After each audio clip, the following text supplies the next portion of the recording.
क्या वेदों में ब्रह्मांड का सारा ज्ञान छुपा हुआ है? आइए आज हकीकत जानते हैं।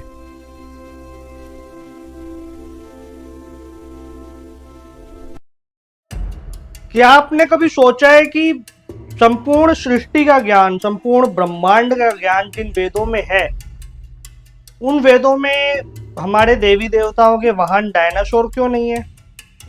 क्या आपने कभी सोचा है कि जो जानवर भारत में नहीं पाए जाते, वो फिर हमारे देवी देवताओं के पास क्यों नहीं है? क्या आपने कभी सोचा है कि दूसरे धर्म संप्रदाय में जो उनके देवी देवता, उनके जो ईश्वर हैं, उनके जो वाहन है, वो क्यों नहीं है जो भारत में पाए जाते हैं? हर एक धर्म मजहब में अपनी अपनी पुस्तक को सबसे महान बताया जाता है, जो उनकी मुख्य पुस्तक है। जैसे हमारे सनातन धर्म में मुख्य पुस्तकें क्या है? वेद और वेदांत, उसके बाद पुराण आ जाते हैं, श्रुति और स्मृति। ठीक है, इसी प्रकार से अगर क्रिश्चियनिटी में जाए तो बाइबल है, और अलग अलग धर्म के अंदर अलग अलग तरीके की जो मुख्य किताबें हैं वो है। उनके फिर जो पौराणिक जो कथाएं हैं उनसे जुड़ी हुई, जिन्हें स्मृति कहा जाता है, उन स्मृतियों में, उन पुराणों के अंदर देवी देवताओं का उल्लेख आता है कि कैसे देवी देवताओं के पास जो पशु थे वो उनके वाहन के रूप में रहते थे। तो फिर ऐसा क्यों है कि किसी भी धर्म में, किसी भी मजहब में, किसी भी संप्रदाय में डायनासोर किसी भी देवी देवता के पास नहीं है? क्या आपने कभी सोचा है कि ऐसा क्यों है कि एक देश का जो जानवर है, मुख्य जानवर जो केवल वहीं पाया जाता है, वो दूसरे देश के किसी भी धर्म शास्त्र में क्यों नहीं आता? अलग अलग तरह के वीडियोज यूट्यूब पे आती हैं, लोग अपना अपना ओपिनियंस देते हैं, कुछ इसको साइंस से जोड़ लेते हैं और कुछ इसको गोल मोल घुमा के पेश करते हैं, और कुछ तो क्वेश्चन ही उठाते रहते हैं कि ऐसा क्यों है। ये बहुत महत्वपूर्ण जानकारी है और बहुत महत्वपूर्ण सवाल भी है। हर व्यक्ति के मन में ये सवाल जरूर आता होगा कि यार ये ऐसा क्यों है, उसके पीछे वास्तविक कारण क्या है? जब वेद कहते हैं कि समस्त ब्रह्मांड का ज्ञान इसमें है, तो फिर डायनासोर या जैसे ऑस्ट्रेलिया कंगारू हमारे किसी भी देवी देवताओं के पास क्यों नहीं है? क्या कारण? तो आइए आज हम समझने की कोशिश करते हैं, और एकदम क्लियर बात बताऊंगा।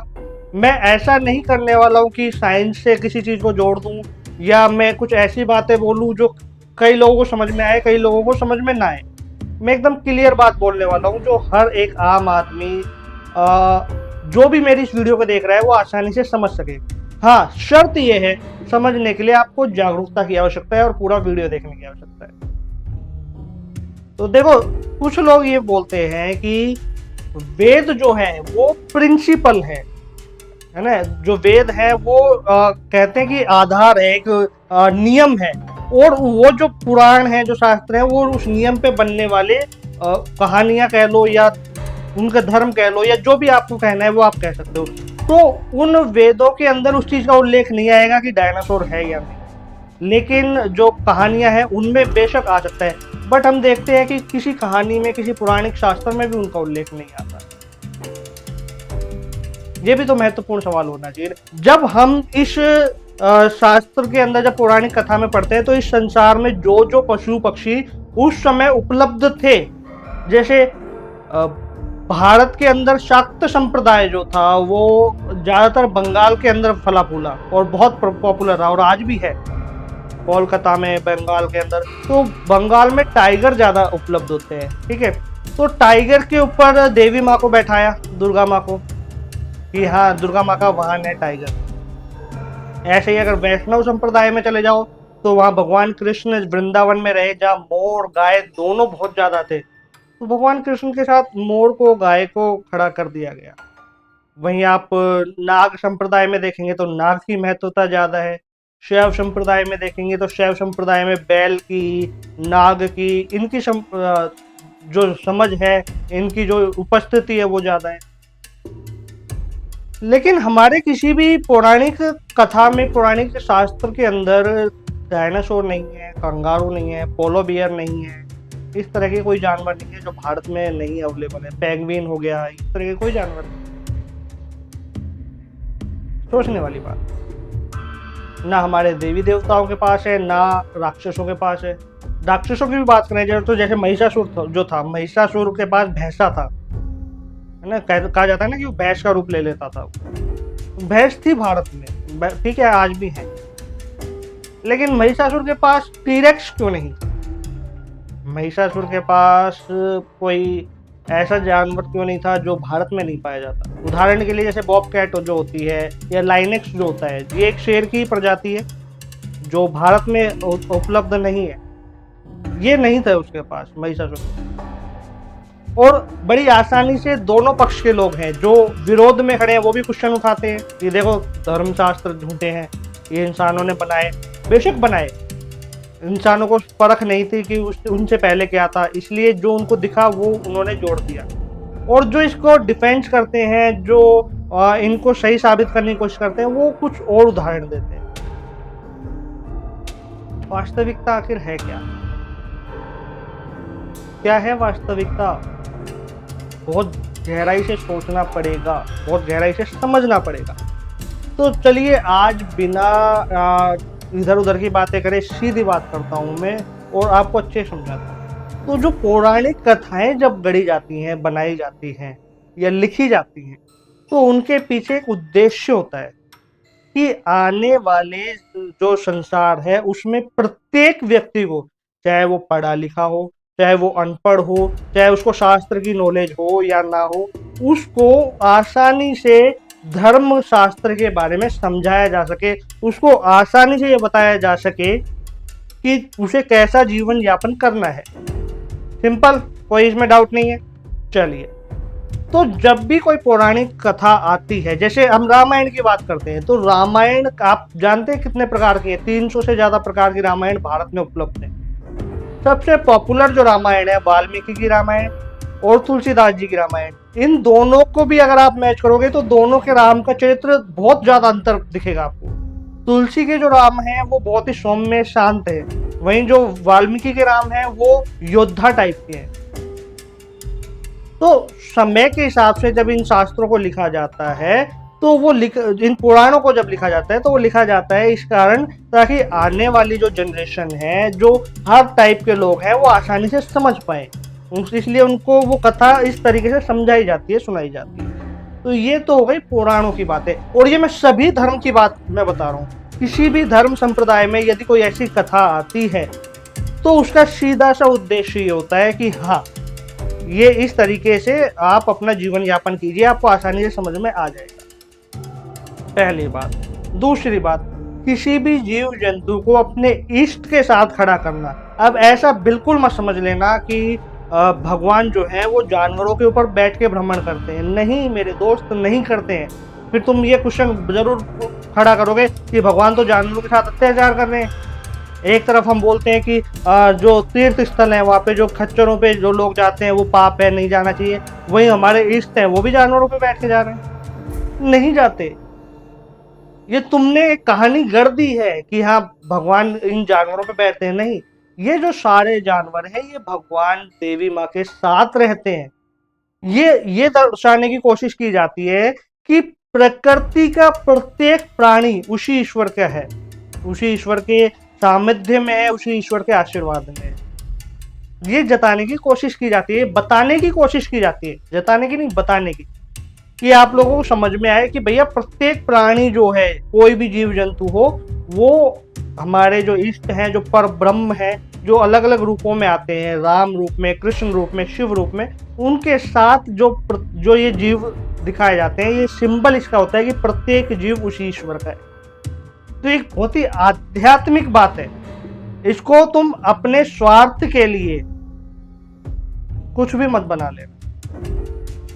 अब दूसरी बात और मैं आपको बताता हूं कि भैया डायनासोर क्यों नहीं दिखे, क्यों डायनासोर का उल्लेख नहीं आता। तो बेशक जब पौराणिक कथाएं लिखी जा रही थी उस समय डायनासोर के अवशेष नहीं मिल रहे थे। मिल तो जाते, लेकिन ढूंढने की कोशिश की नहीं थी विज्ञान। बेशक विज्ञान बहुत बाद में आगे बढ़ा, बहुत बाद में आगे आया। विज्ञान आज भी पूरी तरीके से सफल नहीं हो पाया कई चीज़ों में। आज भी बहुत सारे ऐसे सवाल हैं जिनके जवाब विज्ञान नहीं दे पाया, लेकिन कोशिश कर रहा है।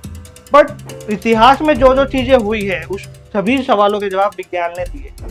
जब मानव सभ्यता विकसित हो रही थी, बदल रही थी, तो उस समय मानव सभ्यता को भविष्य देखना था। उसको मानव सभ्यता को ये देखना था कि आगे क्या होगा। तो उन्होंने पुराना जो इतिहास है, जो पुरानी बातें हैं, उन पे ध्यान कम दिया लेकिन कहानी के रूप में। जैसे चीन के अंदर जब सूर्य ग्रहण होता था या चंद्र ग्रहण होता था, तो ये कहानी आती थी कि सूर्य को या चंद्र को एक राक्षस निगल लेता है। और आज भी ऐसे बहुत सारे लोग हैं जो मानते हैं इस बात को। ये कहानी के रूप में उस समय चलती थी। भारत में भी ऐसी बहुत सारी कहानियां चली हैं, ऐसा नहीं है कि भारत में नहीं चली, विश्व भर में चली है। लेकिन जब मानव सभ्यता विकसित हो रही थी तो उसको भविष्य देखना था, ना कि भूतकाल। आज हम एक ऐसी स्थिति पे हैं कि हम भविष्य के रूप में मानव सभ्यता को विकसित नहीं करने वाले, क्योंकि हम पूरे विकसित हो चुके हैं। आज हम टेक्नोलॉजी को एडवांस किए जा रहे हैं, एआई। आज हम भविष्य देख रहे हैं एआई में। तो जब हम टेक्नोलॉजी को एडवांस करेंगे तो हमें हिस्ट्री को भी पूरा चेक करना पड़ेगा कि कहीं कोई गड़बड़ हुई है, नहीं हुई है, और यदि वो गड़बड़ दोबारा होती है तो हम उससे कैसे बच सकते हैं। क्योंकि हमने हमारा दिमाग विकसित कर लिया। पहले जब भूकंप या आंधी आती थी तो ये माना जाता था कि प्रलय आने वाली है, या जो सृष्टि है वो खत्म हो जाएगी, या कोई राक्षस आ गया। बट आज उसका सही कारण पता लगा है क्यों हुआ। क्योंकि आज हमने ये चेक किया, विज्ञान ने ये चेक किया कि भैया इस इतिहास को देखना बहुत ज़्यादा जरूरी है, तभी हम भविष्य में आने वाली समस्याओं से संभल सकते हैं, उनसे सतर्क हो सकते हैं। तो इसलिए विज्ञान ने इतिहास को जहाँ तक विज्ञान जा सकता था गया, देखा, तो हमें डायनासोर भी मिले और सभी प्रकार के जो प्राणी थे जो परिवर्तन के अंदर परिवर्तन के नियमों में थे, वो सारे हमने ढूंढे, उनको पहचाना और उनको जाना अच्छे से। ये बात क्लियर हो गई। अब बात करते हैं कि जो वेद और उपनिषदों को लोग बोलते हैं कि यार इनमें डायनासोर क्यों नहीं है, या जो बोलते हैं कि नहीं इनमें हो नहीं सकते थे क्योंकि ये जो है ये नियम है और इसके ऊपर ये सारी सृष्टि चलती है, सारी बात को साइड में पटको। सब मूर्खतापूर्ण बात है। इसी कारण आज हर एक व्यक्ति उपनिषदों से दूर होता है, वो नहीं पढ़ता। उपनिषद वेद व्यक्ति को आध्यात्मिक बनाते हैं, और आध्यात्म का मतलब होता है आत्मा का अध्ययन। जब वेद कह रहे हैं कि ब्रह्मांड का सारा ज्ञान मुझ में है, तो कौन से ब्रह्मांड का सारा ज्ञान मुझ में है? जो तुम्हारे भीतर आध्यात्म उत्पन्न करे, जो तुम्हारे शरीर को सुरक्षित रखने की कोशिश करे। जैसे 4 वेद हैं, चारों वेदों में एक वेद है जो बताते हैं मंत्र उच्चारण कैसे करना है, एक वेद जो बताते हैं कि जड़ी बूटियां जो दवाइयां हैं उनका कैसे सेवन करना होता है। तो इस तरीके से। और वहीं जब आप वेदांत पे चले जाओगे, यानी वेद से भी ऊपर चले जाओगे उपनिषद पे, तो उपनिषद केवल आत्मा की बात करते हैं, केवल आत्मा की। तो वेद और उपनिषद को यदि तुम खुद के भीतर तक सीमित रहने दो तो ज्यादा अच्छा होगा। उसको बाहर की दुनिया से जोड़ने लगोगे तो कहीं ना कहीं तुम उनका उपहास कर रहे हो या उनका अपमान कर रहे हो। पहले खुद तो जाग जाओ। मंदिर में बैठ के ईश्वर को जगाने से पहले खुद को जगा लो।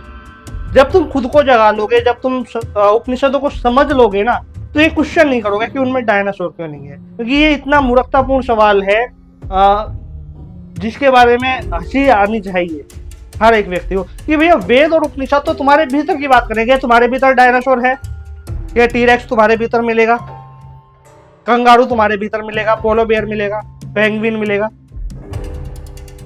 नहीं मिलेगा ना।